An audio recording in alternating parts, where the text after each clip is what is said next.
जय हिंद साथियों। चलिए महत्वपूर्ण क्वेश्चन है, देखिएगा। ये बिहार पुलिस की बहुत ही इंपॉर्टेंट सेट है। आप सभी को इस टेस्ट दे के देखिए 25 में से आपका कितना सही होता है। आप लोग अंदाज़ा लगा सकते हैं। अभी से आपके बिहार पुलिस का नोटिफिकेशन आ चुका है। इनका भी एक वीडियो आने वाला है, आप लोग देख लीजिएगा। ठीक है, सारा बात उसमें बताया गया है, अभी सभी को देख लीजिएगा। देखिए आपका टेस्ट जो है 25 क्वेश्चन का सेट है। इसमें से देखिए आपका कितना सही होता है, कितना गलत होता है। सारा क्वेश्चन इंपॉर्टेंट है। आप इस क्वेश्चन को स्किप नहीं कीजिए, ना ही लास्ट तक देखिएगा। ठीक है, ऐसा नहीं कि आप स्टार्टिंग में देख के छोड़ के चले जाते हैं आप लोग।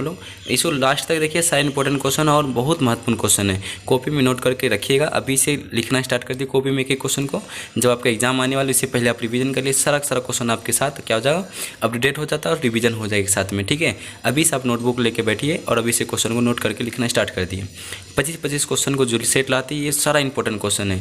क्वेश्चन वही लाती है जो कि बार बार पूछे जाने वाला प्रश्न रहता है। इसलिए आप लोग ध्यान से टेस्ट दीजिएगा। देखिए 25 में से आपका कितना सही होता है। चलिए आपके जो स्क्रीन पे क्वेश्चन दिख रहा है उसको पढ़िएगा और अच्छे से समझिएगा क्या क्वेश्चन है। ठीक है, क्वेश्चन कहता है निम्नलिखित में से कौन सा नगर राष्ट्रीय राजमार्ग संख्या 7 पर स्थित नहीं है। ठीक है, क्वेश्चन नंबर 1 में कहता है निम्नलिखित में से कौन सा नगर राष्ट्रीय राजमार्ग संख्या 7 पर स्थित नहीं है। देखिए राइट आंसर इसका होता क्या है। ठीक है, सभी याद रखिएगा। ठीक है, इनका जो राइट आंसर ऑप्शन डी हो जाता कोयम्बटूर। ठीक है, इनमें से नहीं है। ठीक है, वाराणसी और कन्याकुमारी जो है राजमार्ग जो है, ये दोनों है वाराणसी और कन्याकुमारी जो है राज्य राजमार्ग संख्या 7 पे है, सभी याद रखिएगा। ठीक है, कोयम्बटूर नहीं है शामिल इनमें से, सभी याद रखिएगा। इस ऑप्शन डी हो जाता है। क्वेश्चन 2 में देखिए कहता है लघु हिमालय में स्थित दर्रों का नाम क्या होता है। ठीक है, लघु हिमालय में स्थित जो दर्रा उसका नाम क्या, सभी बता दीजिए। राइट आंसर क्या होता है 2 का। इनका जो राइट आंसर हो जाता है ऑप्शन नंबर डी हो जाता है, सभी याद रखिएगा। ठीक है, लघु हिमालय में स्थित जो दर्रे का नाम है उनका हो जाता है सिपकिला दर्रा हो जाता है। कुछ और का ही समझ लीजिएगा। देखिएगा ये सब पूछा जाता है कि बुर्जिल दर्रा और जोजिला दर्रा कहाँ पड़ता है। ये दोनों जम्मू कश्मीर में पड़ता है, सभी याद रखिएगा। जम्मू एंड कश्मीर में है। ठीक है, सभी याद रखिएगा। ठीक है, बुर्जिला दर्रा और जोजिला दर्रा जो है ये जम्मू कश्मीर में पड़ता है, सभी याद रखिएगा।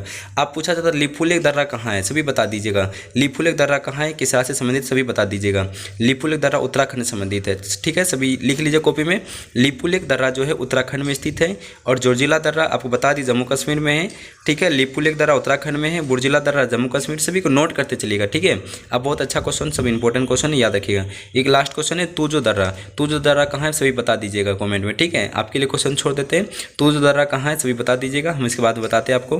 ठीक है, अब लास्ट क्वेश्चन बता दें सिपकिला दर्रा कहाँ पड़ता है। ये हिमाचल प्रदेश पड़ता है। कहाँ पड़ता है, हिमाचल प्रदेश में सिपकिला दर्रा पड़ता है। ठीक है, सभी याद रखिएगा। अब आपको टाइपिंग करके बता दिया जाएगा। ठीक है, सिपकिला दर्रा हिमाचल प्रदेश में, एक बार रिवीजन कर लीजिए। बुर्जिला दर्रा और जोजिला दर्रा जम्मू कश्मीर में पड़ जाता है, सिपकिला दर्रा हिमाचल प्रदेश में पड़ता है। ठीक है, आपसे पूछा जा रहा है लिपुलेख दर्रा उत्तराखंड में है, तूजो दर्रा जो है मणिपुर में, सभी याद रखें, कॉपी में लिख लीजिएगा। ठीक है, चलते हम लोग आगे की ओर चलते हैं। क्वेश्चन कहता है क्या 3 में, 3 क्वेश्चन कहता है भारत में चंदन की लकड़ी के वन सर्वाधिक कहाँ पाए जाते हैं। भारत में जो चंदन की लकड़ी के वन सर्वाधिक कहाँ पाए जाते हैं, सभी बता दीजिएगा। 3 का राइट आंसर क्या होता है। इनका राइट आंसर हो जाता है नीलगिरी की पहाड़ियाँ। ऑप्शन नंबर सी हो जाता है नीलगिरी की पहाड़ियाँ हो जाता है। ठीक है, चंदन की लकड़ी कहाँ सर्वाधिक कहाँ पाए जाते हैं, नीलगिरी की पहाड़ियाँ, ऑप्शन नंबर सी हो जाता है, सभी याद रखिएगा। ठीक है, सभी इसको भूलिएगा ना, नीलगिरी की पहाड़ियों में मिलता है सबसे अधिक लकड़ी।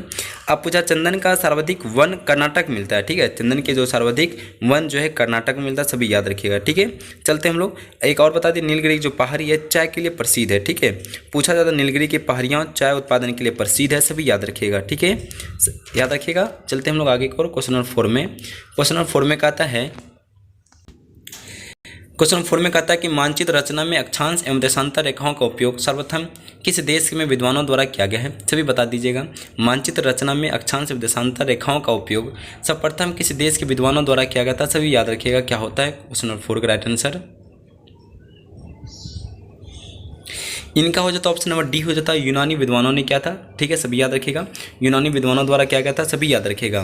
मानचित्र रचना में अक्षांश एवं देशांतर रेखाओं का उपयोग सर्वप्रथम किस देश के विद्वानों द्वारा किया गया था, यूनानी के विद्वानों द्वारा किया गया था, सभी याद रखिएगा। क्वेश्चन नंबर 5 में कहते हैं भारत की तटरेखा का कुल लंबाई लगभग कितना है, सभी याद रखिएगा। भारत की तटरेखा की कुल लंबाई लगभग कितना, सभी भी याद रखिए, बता दीजिए क्या होता है इसका राइट आंसर। देखिए देखिए इसका राइट हो जाता है, आंसर हो जाता है आप लोग का, सभी बता दीजिए भारत की तट रेखा की कुल लंबाई लगभग कितना होता है। इनका ऑप्शन नंबर बी हो जाता है 7516 किलोमीटर, सभी याद रखिएगा, ठीक है। इसका हो जाता है 7516 किलोमीटर हो जाता है। भारत की तट रेखा की कुल लंबाई कितना हो जाता है, 7516 किलोमीटर हो जाता है।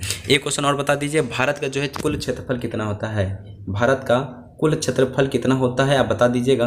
कुल क्षेत्रफल कितना होता है सभी बता दीजिएगा, ठीक है। कितना होता है सभी याद रखिएगा। इसे कुल क्षेत्रफल कितना होता है भारत का, सभी बता दीजिए फटाफट, कितना हो जाता है। सभी को याद ही होगा, भारत का कुल क्षेत्रफल हो जाता है 32,87,263 किलोमीटर हो जाता है। 32,87,263 किलोमीटर हो जाता है भारत का क्षेत्रफल। कहीं पूछ ली डाटा तो बता दीजिएगा।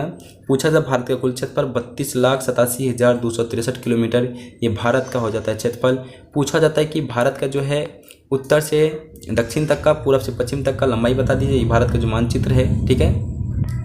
ये जब पूछा जाता है कि भारत का मानचित्र बता दीजिएगा, उत्तर से लेकर दक्षिण तक का और पूर्व से लेकर पश्चिम तक की लंबाई कितना होता है, सभी को पता ही होगा। उत्तर से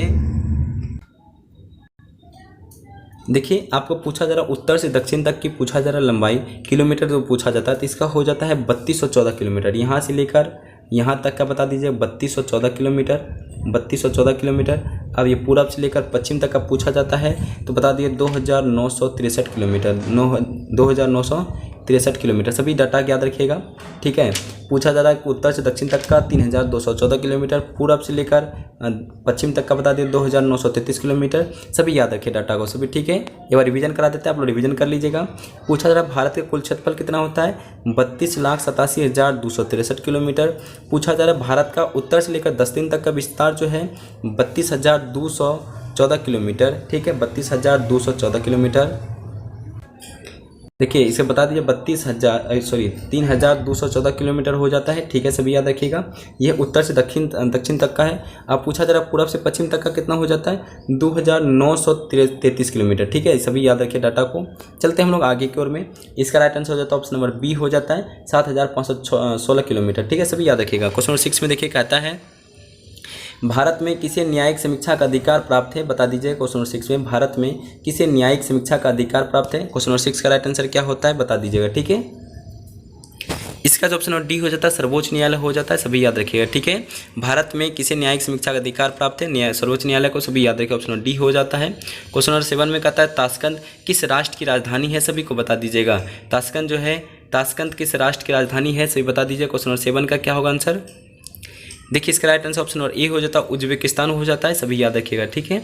ऑप्शन नंबर ए हो जाता है ताशकंद किस राष्ट्र की राजधानी है, उज्बेकिस्तान का हो जाता है, ठीक है। क्वेश्चन नंबर 8 में कहता है हमारे राष्ट्रीय ध्वज पर अंकित सत्यमेव जयते लिया गया है। हमारे राष्ट्रीय ध्वज पर अंकित सत्यमेव जयते लिया गया है, सभी बता दीजिएगा कहाँ से लिया गया है। इसका जो राइट आंसर हो जाता है मुंडोकोपनिदेश हो जाता है, ऑप्शन नंबर ए हो जाता है, सभी याद रखिएगा। सत्यमेव जो जयते लिया गया मुंडोकोपनिदेश से लिया गया, सभी याद रखिएगा। ये क्वेश्चन बहुत बार पूछा गया और पूछ भी लेता है, ठीक है, सभी याद रखिएगा, ठीक है। पुराणों संख्या कितना होता है सभी बता दीजिएगा। पुराणों संख्या कितना होता है आप लोग के लिए कमेंट में बता दीजिएगा। क्वेश्चन नंबर 9 में कहते हैं भारत के प्रधानमंत्री को वेतन और भत्ता तय होता है, किसने तय करता है। भारत के जो प्रधानमंत्री का वेतन जो भत्ता है तय किसने कौन करता है, सभी बता दीजिएगा। 9 नंबर का राइट आंसर क्या होता है।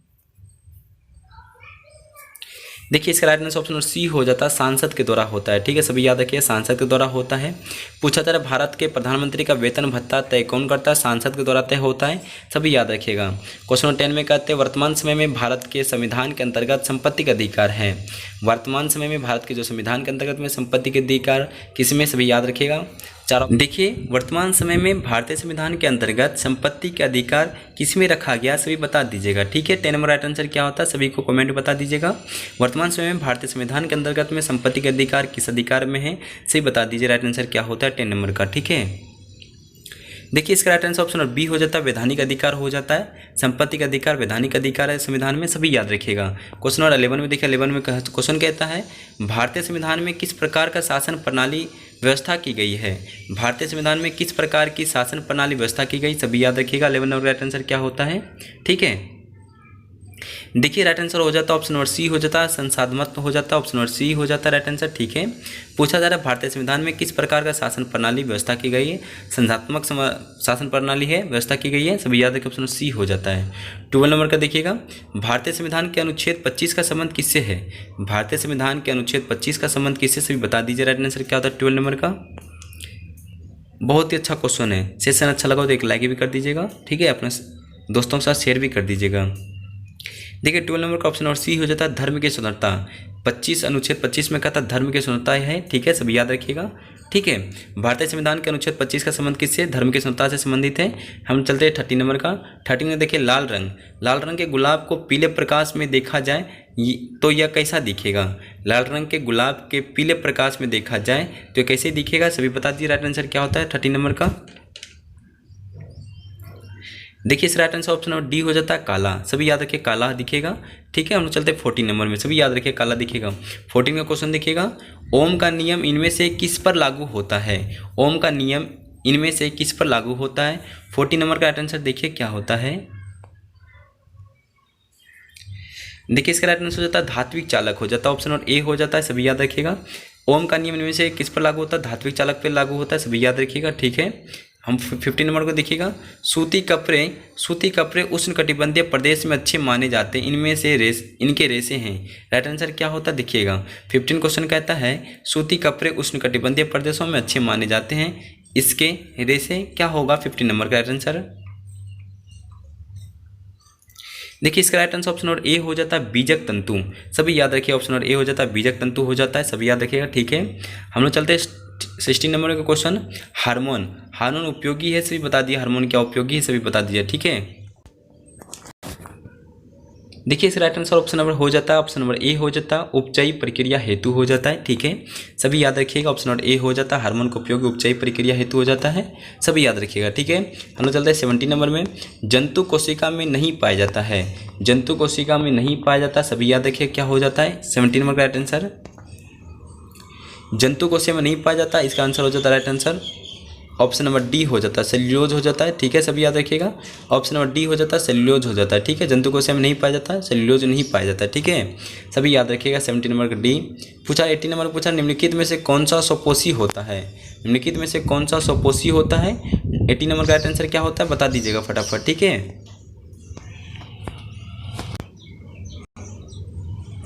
देखिए इसका राइट आंसर क्या होता है, निम्नलिखित में से कौन सा स्वपोषी होता है, फटाफट बता दिए। 3 नंबर का राइट आंसर क्या होता है, इसका राइट आंसर होता है ऑप्शन नंबर बी शैवाल हो जाता है, सभी याद रखिएगा। ठीक है, शैवाल हो जाता है। निम्नलिखित में से कौन सा स्वपोषी होता है, शैवाल हो जाता है, सभी ठीक है याद रखिएगा।